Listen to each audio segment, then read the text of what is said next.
bom dia a todos. É com imensa alegria que nós mais uma vez estamos aqui para ouvirmos o que o Senhor tem a nos dizer por meio da sua santa palavra. Desfrutarmos dessa comunhão por estarmos unidos em Cristo Jesus. Mas antes de nós darmos sequência, nós ouvirmos um período de louvor, eu gostaria de convidar você que curva a sua cabeça, feche os seus olhos, para que nós possamos orar ao nosso Deus e Pai. Senhor, nosso Deus e Pai, nós agradecemos a Ti pela noite de descanso e pelo privilégio de despertar mais um dia, e pela rica oportunidade que o Senhor concede a nós de ouvirmos a porção da Tua Palavra. Pedimos que o Teu Santo Espírito fale aos nossos corações, amado Pai, para que possamos ser moldados de acordo com a Tua soberana vontade. Se conosco, por favor. Essa é a nossa oração, no nome santo e precioso do Senhor Jesus. Amém, Pai. Vamos passar por um momento de louvor e adoração ao nosso Deus, e logo em seguida nós ouviremos a mensagem do Senhor.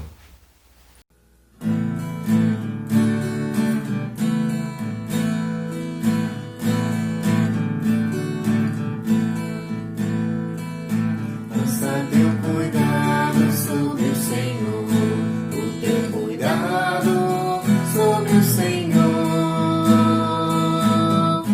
e Ele te sustentará, te sustentará. Lança teu cuidado sobre o Senhor, o teu cuidado sobre o Senhor, e Ele te sustentará. Ele nunca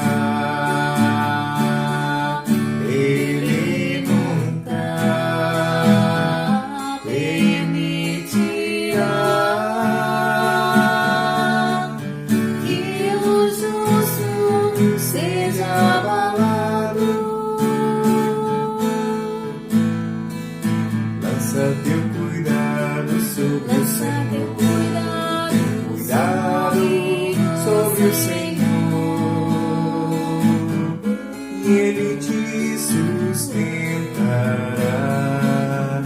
te sustentará. Lança teu cuidado sobre o Senhor, teu cuidado sobre o Senhor, e Ele te sustentará. Ele nunca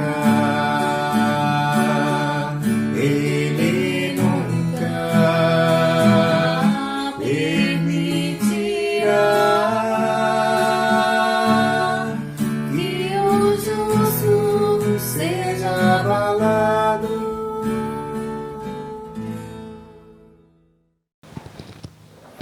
Olá, irmãos! Nestes dias tão atípicos em que vivemos, não podemos nos esquecer que neste mês de setembro, a igreja local completa mais um ano de ministério. No início de setembro de 1947, os irmãos resolveram emancipar da igreja local do divisório. Aqui na cidade já existia um ponto de pregação desde 1945, que cresceu sobre a graça do Senhor. No dia 21 de setembro de 47, celebramos a ceia pela primeira vez. E assim iniciamos oficialmente o Ministério de Dons e Serviços já há 73 anos. Portanto, a todos vocês, irmãos, que se reúnem conosco com mais ou menos tempo, os nossos parabéns. Eu nasci espiritualmente neste corpo local há 38 anos atrás. Aqui eu aprendi e aprendo sobre a palavra de Deus. Aqui desenvolvo e sou beneficiado pelos dons espirituais e talentos de outros. Apesar de ter chegado no meio da existência desta igreja local, eu posso perceber como nós mudamos e ainda estamos mudando ao longo dos anos. A razão é simples. Nós somos um organismo vivo. Por isso a Bíblia nos descreve como corpo. Em Efésios diz: com vistas ao aperfeiçoamento dos santos, para o desempenho do seu serviço, para a edificação do corpo de Cristo. Efésios 4:12. Se esse corpo fosse o mesmo de 73 anos atrás, isto seria um problema. A igreja local é viva e, portanto, está sujeito à dinâmica da vida. Dessa forma, eu quero conduzir a nossa reflexão hoje debaixo de uma questão: que igreja somos hoje e que igreja queremos ser? Irmãos, quando observo a palavra de Deus, percebo que a constituição do corpo de Cristo torna a igreja local única por causa das suas características. Afinal, são indivíduos diferentes e únicos que a formam, que foram lavados pelo sangue de Cristo Jesus. As igrejas locais, além de singulares, elas são especiais, específicas, pois não existem duas igrejas iguais, porque os seus membros a tornam assim específicas. Isso nos traz de volta à questão: enquanto igreja específica, o que nós somos e o que nós queremos ser. Essa verdade de que somos únicos e específicos enquanto igreja local pode ser observada com clareza nas características das igrejas referidas em Apocalipse capítulo 2 e 3. São 7 igrejas e todas com pontos fortes e fracos, com elementos de desafio e encorajamentos diferentes umas das outras, sob o governo de um mesmo Senhor. Nós vamos tratar da singularidade e caráter específico das igrejas locais. Sempre que estudamos sobre a igreja, nossa tendência é olhar para a igreja primitiva como um modelo que devemos seguir nos dias de hoje. Nos maravilhamos com o seu impacto evangelístico, seu impacto transformador no mundo. Falamos dela com admiração como se fossem perfeitas.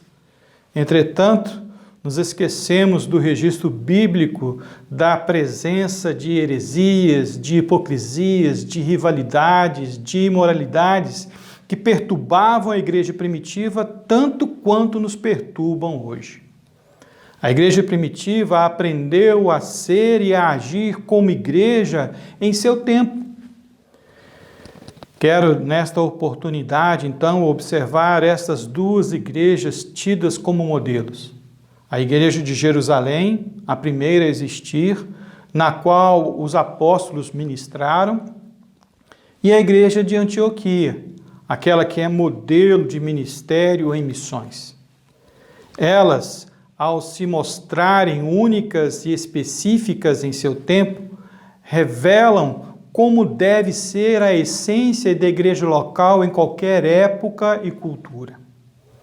Primeiramente, vamos observar a igreja de Jerusalém.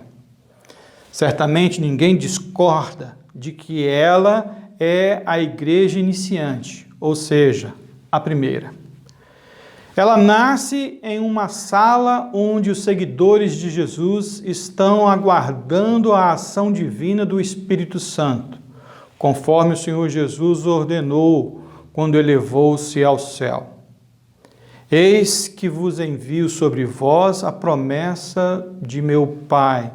Permanecei, pois, na cidade até que do alto sejais revestidos de poder. Lucas 24, 49. Quando o Espírito Santo os reveste de poder ali em Atos, capítulo 1, eles iniciam o seu ministério, que é registrado no capítulo 2. Pessoas se convertem. As autoridades religiosas são surpreendidas por interpretações e argumentações convincentes. Nasce a igreja em Jerusalém e de Jerusalém. Em seus primeiros passos, se percebe que é uma igreja vibrante na comunhão e no ensino. E perseveravam na doutrina dos apóstolos, e na comunhão, e no partir do pão, e nas orações. Aquelas 3.000 almas somadas aos demais seguidores se reuniram certamente em vários lares para aprender aquilo que Jesus ensinou e confirmar através das Escrituras que ele é o Messias. Este ambiente de desejo intenso desencadeou uma atitude vibrante.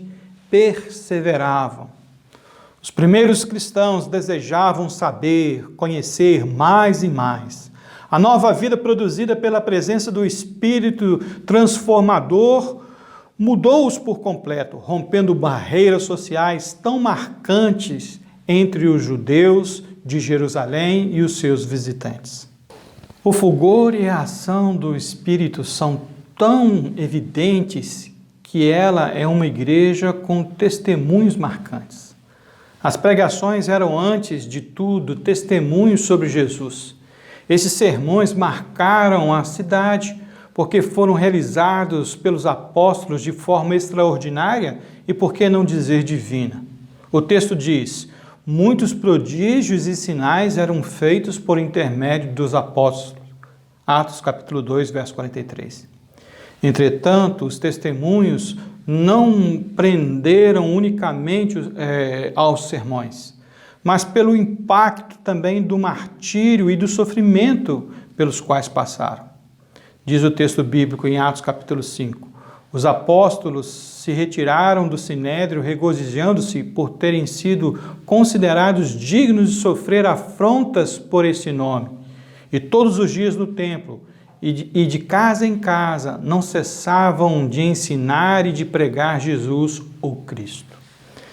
Diante de tantas evidências incomuns, as pessoas eram atraídas e impactadas por uma mensagem cuja ênfase era espiritual, e isso verdadeiramente trazia liberdade que as suas almas desejavam. A igreja recém-nascida começa a enfrentar o mundo então e a sua sociedade que está inserida, revelando que a igreja de Jerusalém tem problemas sérios de ordem cultural. Diz o texto: ora, naqueles dias, multiplicando-se o número dos discípulos, houve murmuração dos helenistas contra os hebreus, porque as viúvas destes estavam sendo esquecidas na sua distribuição diária. Atos 6:1. Nós temos aqui uma pequena visão dos problemas sociais que a igreja e a igreja local precisavam enfrentar.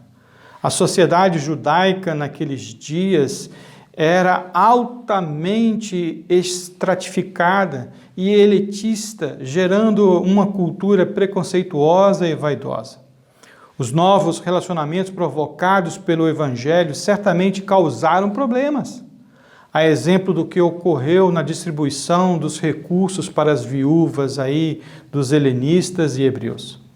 Eles precisaram aprender a lidar com essas questões culturais arraigadas dentro deles.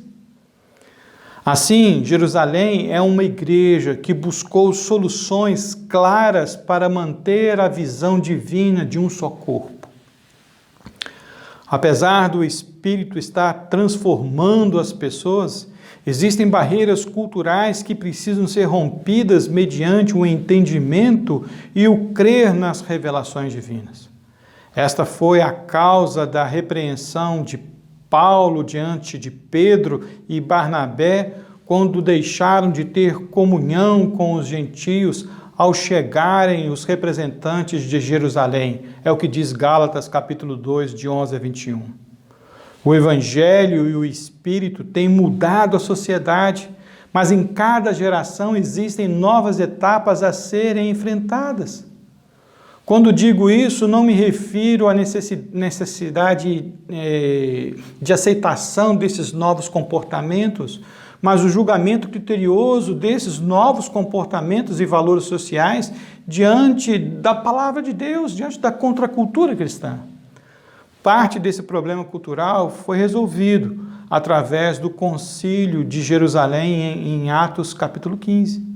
Nós temos ainda outro exemplo de solução de conflitos culturais em Romanos, nos capítulos 13 a 15, quando Paulo instrui os romanos judeus e gentios a uma ação conciliadora, estabelecida inicialmente sobre uma base bíblica e depois sobre uma atitude de amor ao próximo, nessa questão dos fracos e fortes.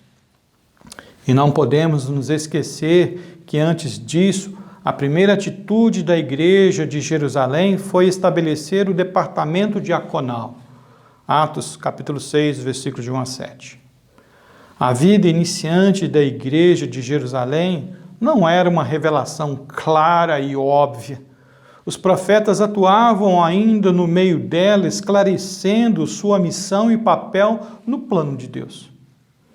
Jerusalém é uma igreja que aprendeu qual era o seu papel no plano de Deus através das Escrituras. O Senhor Jesus, ao ser assunto, disse apenas que aguardassem o revestimento de poder do Espírito para serem atuantes no mundo. Mas como seria isso? Alguns dos discípulos sabiam como aconteceria?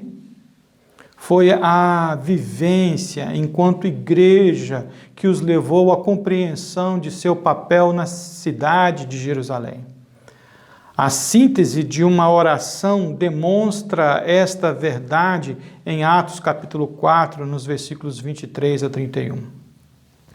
Uma vez soltos, procuraram os irmãos e lhes contaram quantas coisas lhe haviam dito os principais sacerdotes e os anciãos. Ouvindo isso, unânimes levantaram a voz a Deus e disseram: Tu, soberano Senhor, que fizeste o céu e a terra, o mar e tudo que neles há, que disseste por intermédio do Espírito Santo por boca de Davi, nosso pai, teu servo, porque se enfureceram os gentios e os povos imaginaram coisas vãs, levantaram-se os reis da terra e as autoridades ajuntaram-se a uma contra o Senhor e contra o seu ungido.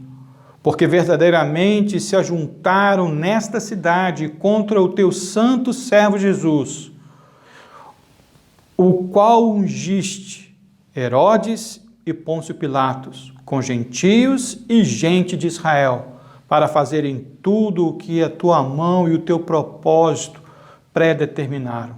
Agora, Senhor, olha para estas ameaças e concede aos teus servos que anunciem com toda a intrepidez a tua palavra, enquanto estendes a mão para fazer curas, sinais e prodígio por intermédio do nome do teu santo servo Jesus. Tendo eles acabado de orar, tremeu o lugar onde estavam reunidos, todos ficaram cheios do Espírito Santo e com intrepidez anunciavam a palavra de Deus. Diante desse quadro, irmãos, posso dizer com segurança que a igreja de Jerusalém estava aprendendo o que é ser e agir como uma igreja.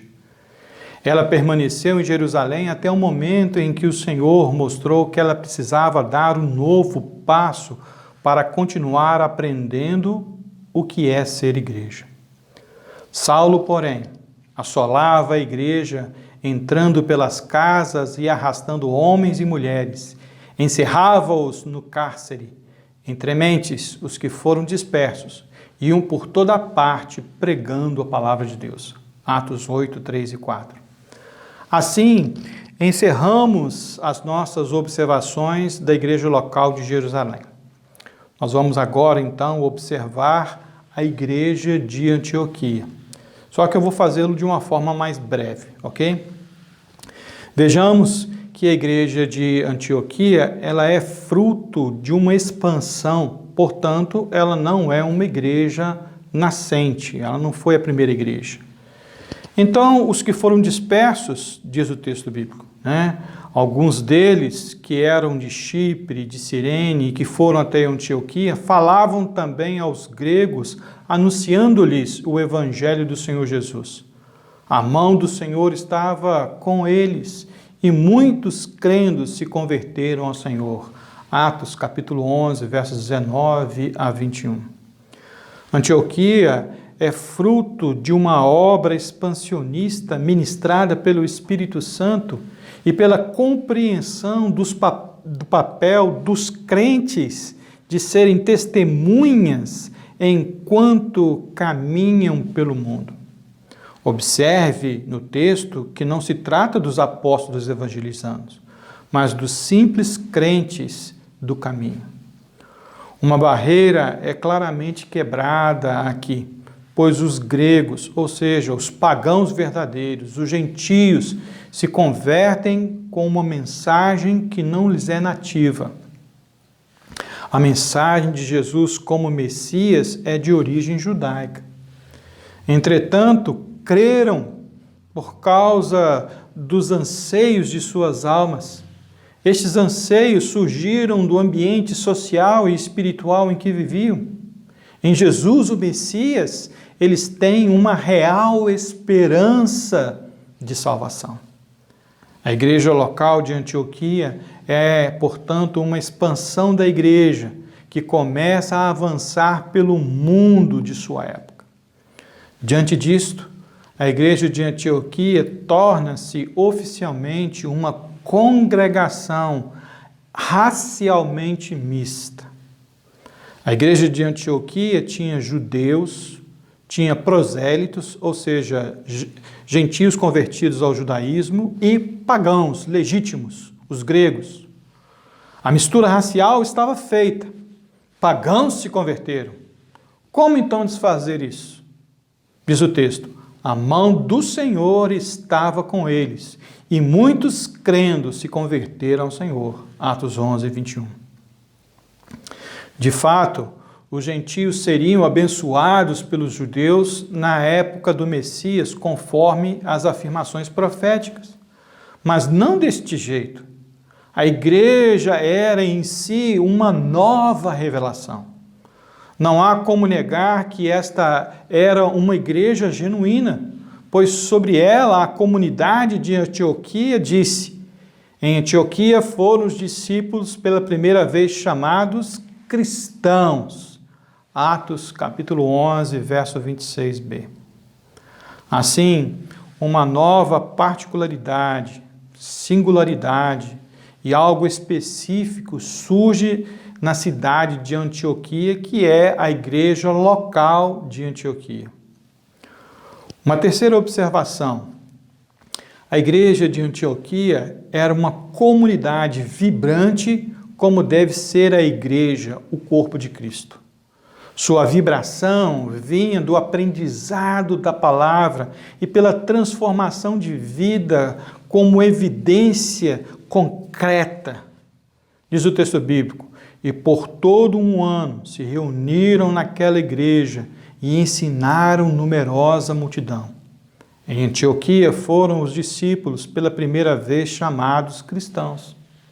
Naqueles dias, desceram alguns profetas de Jerusalém para Antioquia e, apresentando-se um deles chamado Ágabo, dava a entender pelo Espírito que estava para vir grande fome por todo o mundo, a qual sobreveio nos dias de Cláudio.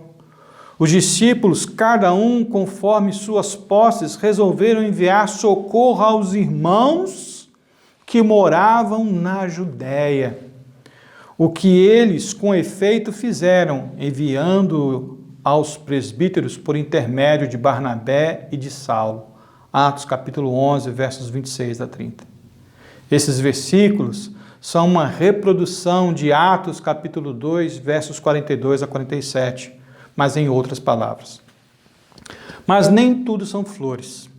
A mistura de raças da igreja de Antioquia lhe trouxe problemas de aceitação diante das outras comunidades cristãs. Até este momento não havia problemas de aceitação, pois mesmo os samaritanos, que eram um povo difícil de engolir, ainda tinham certas raízes judaicas. Mas o mesmo não acontecia com os gregos de Antioquia. Foi preciso o corpo de Cristo aprender que ele não é homogêneo. Judeus e gentios agora formam um novo homem em Cristo, como Paulo diz em Efésios capítulo 2, de 11 a 22. Assim, a igreja de Jerusalém procurou meios para manter a promoção da visão do Evangelho. Eles se reuniram em Atos capítulo 15 e perceberam que aquilo que ocorria em Antioquia era obra divina, mas com sabedoria conseguiram estabelecer um meio de resolver os problemas culturais ou raciais. Eles demarcaram certos limites que não ofenderiam os irmãos judeus. Entretanto, como dizemos erradamente, Deus escreve certo por linhas tortas. A igreja de Antioquia era o ambiente ideal para a continuação da obra divina e de seu plano. Deus estava escrevendo certo em linhas tortas. A igreja local de Antioquia foi reconhecida como sendo o corpo de Cristo, não porque não fosse, mas porque precisavam aceitar a revelação de Deus. Eu observo ainda que a igreja de Antioquia era uma comunidade capaz de superar as adversidades culturais por causa de sua mistura racial. O Senhor, Ele age de formas incríveis. Aquilo que foi um problema nas relações de comunhão na igreja de Jerusalém era, na verdade, a preparação para a continuação do ministério da igreja entre o povo gentio, levando a mensagem do evangelho a eles. Foi esta característica de mistura racial na igreja de Antioquia que proporcionou o evangelho alcançar povos e culturas tão diferentes, sem ter aquela dificuldade ou impedimentos culturais comuns na igreja de Jerusalém. Mais uma vez eu cito o exemplo de Pedro em Gálatas, que estava feliz com a chegada, com a comunhão com os irmãos até a chegada dos judeus. Foi por causa do peso cultural presente nele que acabou fazendo conformar-se com os judeus. Mas Pedro não foi o único a cair nesse embuste. Barnabé também estava mais aculturado com os gentios, não conseguiu vencer as suas próprias origens culturais. Irmãos, o ambiente cultural em que fomos criados pode ser um elemento de importância dentro dos planos de Deus. Mas quando permitimos que ele aflore de maneira carnal, então temos sérios problemas. Outra característica da igreja de Antioquia é que a igreja envolveu-se num programa de ensino e qualificação de preparação de gerações de liderança. No nascimento da igreja, nós encontramos as seguintes afirmações. E partiu Barnabé para Tarso à procura de Saulo. Tendo-o encontrado, levou-o para Antioquia. E por 1 ano se reuniram naquela igreja e ensinaram numerosa multidão. Atos capítulo 11, versos 25 e 26. O ministério de ensino começou com aqueles homens que eram mais capacitados e habilitados, tanto em questões de adaptação cultural quanto de conhecimento bíblico. E já na próxima referência bíblica, encontramos um grupo maior de homens capacitados, tanto ministerialmente quanto culturalmente. Havia na igreja de Antioquia profetas e mestres, diz o texto bíblico. Barnabé, Simeão, por sobrenome Níger, Lúcio de Cirene, Manaém, Colasso de Herodes, o tetrarca, e Saulo. Atos capítulo 13, versículo 1. Irmãos, que lição preciosa. A liderança não são formadas por homens de pensamentos iguais ou afins. São constituídas de homens com elementos fundamentais de caráter e ministério, como Paulo definiria mais tarde em suas epístolas a Tito e a Timóteo. Uma última observação. Esta é comum às igrejas locais de Jerusalém e Antioquia. Ambas acabaram por promover ações expansionistas, ou seja, missionárias. Elas anunciaram o testemunho de Jesus conforme Atos 1 e 8 os ordenou. Entretanto, há uma grande diferença entre elas. Talvez você entenda que o fator determinante para o cumprimento desta tarefa na igreja local de Jerusalém foi a dispersão provocada pela perseguição dos cristãos. Portanto, não foi uma expansão legítima. A igreja de Antioquia, por sua vez, ela separa e envia os missionários. É uma expansão missionária legítima. Existe, sim, uma clara diferença de propósitos e métodos nas atividades missionárias dessas igrejas. O propósito da igreja de Jerusalém em anunciar a mensagem do Evangelho era intrínseco, porque estava associado à sua cultura, aos judeus, primeiramente. O apóstolo Paulo reconhece isso quando ele escreveu a carta aos Romanos. Pois não me envergonho do Evangelho, porque é o poder de Deus para a salvação de todo aquele que crê, primeiro do judeu e também do grego. Romanos, capítulo 1, versículo 16. Em Jerusalém, a preocupação era com os judeus, simplesmente porque o Evangelho originou-se dentre eles, pois o Messias era um judeu. Ele viveu e morreu como um judeu. Não havia falta de visão, pois era ali que os judeus estavam, concentrados em sua maior parte. Entretanto, o método que o Senhor empregou para mudar, expandir a visão, foi justamente a perseguição. Afinal, os judeus estavam espalhados pelo mundo inteiro, pelo mundo romano, e eles também precisavam ser alcançados. Em Antioquia, o propósito em anunciar o Evangelho foi extrínseco e não apenas um fator cultural. O texto em Atos diz: "E servindo eles ao Senhor e jejuando, disse o Espírito Santo: Separai-me agora Barnabé e Saulo para a obra que os tenho chamado."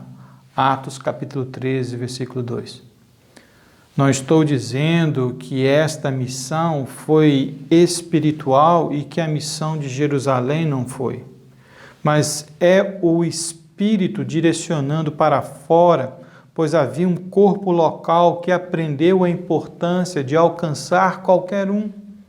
Eles eram uma igreja com múltiplas etnias, enquanto este mesmo Espírito operava em Jerusalém, confirmando o testemunho de Jesus como Messias. Esta missão era também importante e fundamental. A metodologia missionária exige um ponto de partida, a igreja local, mas não exclusividade, aquela igreja.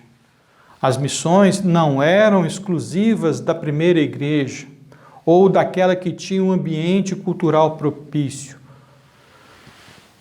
A missão são de todas as igrejas. Antioquia foi preparada para a missão, enquanto Jerusalém foi consequência do momento, mas ambas as igrejas cumpriram suas missões.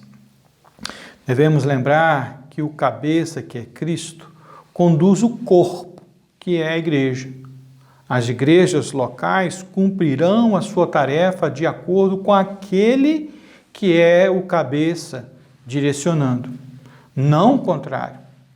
Neste quesito, enquanto igrejas locais, podemos trazer obstáculos, quer sejam por causa de métodos ou propósitos.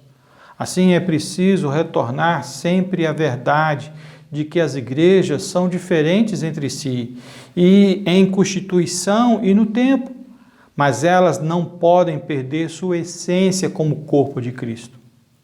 Quero agora fazer uma aplicação aos irmãos no corpo de Cristo da Oswaldo Cruz. Que igreja nós somos hoje? Infelizmente, não temos mais os irmãos pioneiros, mas temos irmãos de segunda, terceira, quarta e talvez até de quinta geração. Não somos e nem podemos ser aquela igreja local de 1947, pois somos um corpo vivo. Por isso precisamos pensar, que igreja queremos ser?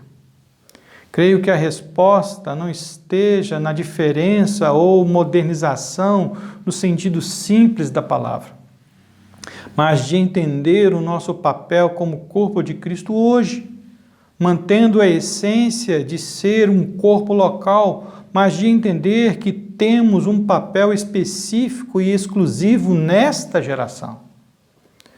Gostaria de terminar fazendo uma citação do irmão John Stott. Ele diz: Nós, os cristãos, estamos unidos não só pelo nosso compromisso com Jesus Cristo, como também por nosso compromisso com a Igreja de Jesus Cristo.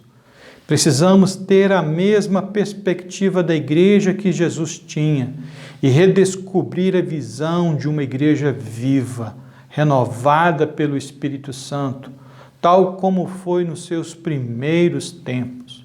O propósito de Deus não é salvar indivíduos e perpetuar seu isolamento. Deus se propôs edificar a igreja, uma comunidade nova e redimida, planejou-a na eternidade passada e está levando a cabo no processo histórico do presente e será aperfeiçoada na eternidade que virá. Que Deus nos abençoe para continuarmos cumprindo a nossa essência e ministério até que Jesus volte ou então levante uma nova geração para continuar esse ministério da igreja local, a expressão do corpo de Cristo. Que Deus nos abençoe. Louvado seja Deus por ter nos instruído à luz da sua santa palavra. Que Deus, pela ação do teu Santo Espírito, possa agir em nossos corações, em nossas vidas, nos dando a coragem para colocar em prática tudo aquilo que o Senhor tem nos ensinado. Que Deus possa abençoar a vida de cada um de nós. Vamos encerrar esse momento nosso com uma palavra de oração, agradecendo pela mensagem que foi exposta. Senhor, nosso Deus e Pai, nós agradecemos a Ti por essa mensagem que o Senhor nos trouxe e pedimos, amado Pai, que ela possa encontrar guarida nos corações de todos os ouvintes, que ela sirva para a edificação e também para a salvação daquele que se encontra perdido. Que essa palavra possa produzir os frutos desejados pelo Senhor, para honrar e engrandecer o Teu santo e precioso nome através das nossas vidas. Essa é a nossa oração. No nome santo e precioso do Senhor Jesus, o nosso Salvador. Amém, Pai.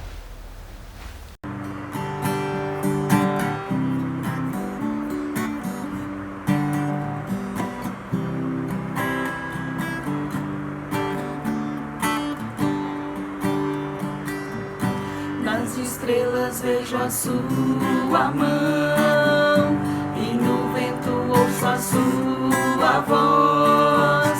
Deus domina sobre terra e mar, tudo Ele é pra mim. Eu sei o sentido do Natal, pois na história tem o seu lugar. Cristo veio para nos salvar, tudo Ele é pra mim. Até que um dia seu amor senti, sua imensa graça recebi. Descobri então que Deus não vive longe lá no céu, sem se importar comigo, mas agora ao meu lado está. Cada dia sinto seu cuidado, ajudando-me a caminhar. Tudo Ele é pra mim. Até que um dia seu amor senti, sua imensa graça recebi. Descobri então que Deus não vive longe lá no céu, sem se importar comigo, mas agora ao meu lado está. Cada dia sinto seu cuidado, ajudando-me a caminhar. Tudo Ele é pra mim, tudo é Jesus pra mim, tudo Ele é pra mim, tudo é Jesus pra mim, tudo Ele é pra mim.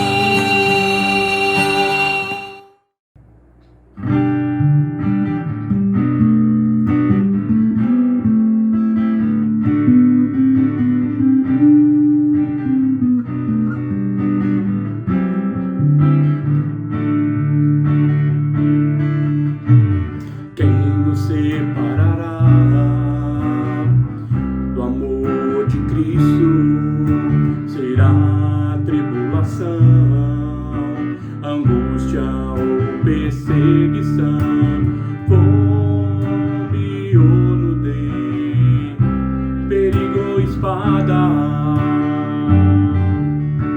Pois eu estou bem certo de que nem morte nem vida